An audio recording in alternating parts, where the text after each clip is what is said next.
திரும்பவும் ஒரு hair oil ready பண்ண போகிறோம். இது வந்து வேம்பாலாப்பட்டை, ஜெட்டமன்சி இது 2மே நம்ம எடுத்துக்கலாம். நாட்டு மருந்துகள்ல கிடைக்கும்.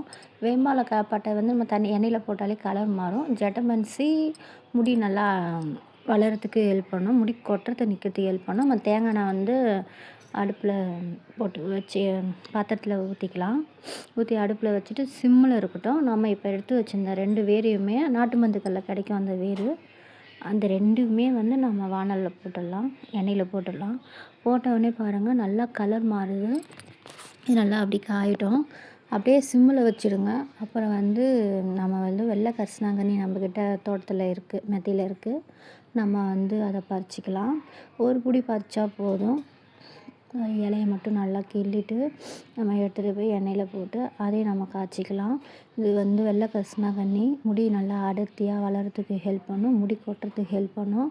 இப்போ வந்து நான் ஏற்கனவே ரெடி பண்ண ஆயில் வந்து நம்ம கஸ்டமர் ஒருத்தவங்க கேட்டாங்கன்னு பாதி ஆயில் கொடுத்துட்டேன். பாதி ஆயில் தான் பசங்களுக்கு வச்சுருக்கேன்.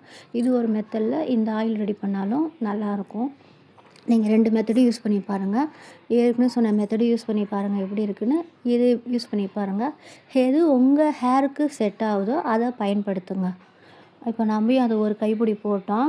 இப்போ வந்து இன்னும் நல்லா சிம்லேயே வச்சு நம்ம காய்ச்சிக்கலாம். சிம்மில் இருக்கட்டும். நம்ம அது கூட நம்ம இன்னும் என்ன பண்ண போகிறோம்னா ஒரு பொடி வெந்தயம் போட்டுக்கலாம். வெந்தயம் போட்டு அதையும் நல்லா மிக்ஸ் பண்ணிவிட்டு அதுவும் அப்படியே கொஞ்சம் அப்படியே சிம்லேயே இருக்கட்டும். ஒரு பொடி முருங்கை இலை போட்டுக்கலாம். முருங்கை இலையும் வந்து முடிக்கு நல்லா முடி இல்லாத இடத்துல கூட முடி வளர்கிறதுக்கு ஹெல்ப் பண்ணும். நம்ம போனாட்டி வெத்தலைலாம் போட்டோம். ஆனால் இதுக்கு வந்து நம்ம வெத்தலைலாம் எதுவுமே போடல, கத்தாழை போடல. அதுக்கு பதில் நம்ம இந்தமாரி போட்டிருக்கோம். இன்னொரு ஆயிலும் நான் ரெடி பண்ணுவேன். அதில் வந்து செம்பருத்தி பூ, இலை அதெல்லாம் போட்டு ரெடி பண்ணுவேன். அந்த ஆயில் வீடியோவும் நான் உங்களுக்கு கண்டிப்பாக போடுறேன். இப்போ நம்ம அது கூட நம்ம என்ன பண்ண போகிறோம்னா சிம்மில் ஆஃப் பண்ணிவிட்டு ஒரு கைப்பிடி வெட்டி வேர் போட்டுக்கலாம். வெட்டி வேர் மனம் கொடுக்கும், நல்லது. அது மட்டும் இல்லாமல் மறிக்கொழுந்து நம்ம ஒரு கைப்பிடி போட்டுக்கலாம். சிம்மில் வச்சுட்டு ஆஃப் பண்ணிவிடுங்க. போதும், அதுக்கு மேலே காச வேணாம். மறிக்கொழுந்து ஒரு கைப்பிடி போட்டுக்கோங்க. அதையும் போட்டு ஆஃப் பண்ணிவிட்டு இப்போ நம்ம ஒரு பாத்திரத்தில் ஊற்றி வச்சுட்டு நம்ம தலைக்கீழெல்லாம் தடவலாம். இதை நீங்கள் யூஸ் பண்ணி பாருங்கள். இந்த ஆயில் எப்படி இருக்குன்னு எனக்கு கமெண்ட் பண்ணுங்கள். இந்த வீடியோ உங்களுக்கு பிடிச்சதுன்னா லைக் பண்ணுங்கள், கமெண்ட் பண்ணுங்கள், சப்ஸ்கிரைப் பண்ணுங்கள்.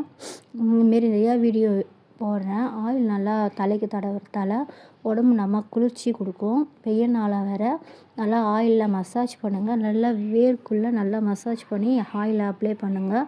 முடி வந்து இப்போ சிஸ்டத்துலேயும் ஃபோன் பார்க்குறதால முடி அதிகமாக கொட்டுது எல்லாருக்கும்.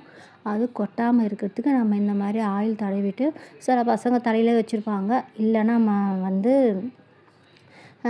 வாஷ் பண்ணிக்கலாம். ஒரு தடவிட்டு ஒரு 3 மணி நேரம் 4 மணி நேரம் கழித்து நம்ம தலையை வாஷ் பண்ணிக்கலாம். வாஷ் பண்ணிட்டு முடி எப்படி இருக்குன்னு நீங்கள் சொல்லுங்கள். கலர் பாருங்கள், எவ்வளோ கலர் பிங்க் கலர் அப்படியே வந்துச்சு பாருங்கள். முடி நல்லா இருக்கும்.